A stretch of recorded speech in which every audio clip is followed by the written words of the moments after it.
गुजर जा अकल से आगे कि ये नूर चिरागे राह है, मंजिल नहीं है। चीफ सेक्रेटरी पंजाब ने हुक्म सादर किया है कि दुकानों पर नरखनामे आवेजा कराना इंतजामी अफसरान का फर्ज है और अगर ऐसा ना हुआ तो मुतल्लिका डिप्टी कमिश्नर जवाबदेह होगा। भला हो चीफ सेक्रेटरी साहब का कि उन्होंने इन चोरों पर भी हाथ डाला, यानी गिरां फरोशी करके अवामी जेबों से पैसा चोरी करने वाले दुकानदार।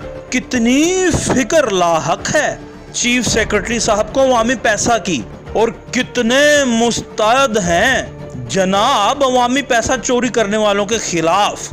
अब कोई बतलाए कि हम बतलाएं क्या कि चीफ सेक्रेटरी साहब पंजाब की अफसरशाही को तनख्वाहें अमेरिका से नहीं बल्कि अवामी जेबों से निकलने वाले टैक्सेस से अदा की जाती हैं, और ये अफसरशाही अवाम के पैसों की खुलेआम चोरी कर रही है, जिसका सबूत ऑडिटर जनरल की रिपोर्ट्स हैं। सवाल ये है कि गिरां फरोश परचून वाले की चोरी पर डिप्टी कमिश्नर जवाबदेह होगा तो सरकारी तौर पर मुसद्दका चोरों या फंड्स चोरी करने वालों का जवाबदेह कौन बनेगा, या फिर सब कौन बनेगा करोड़पति का खेल ही देखते रहेंगे।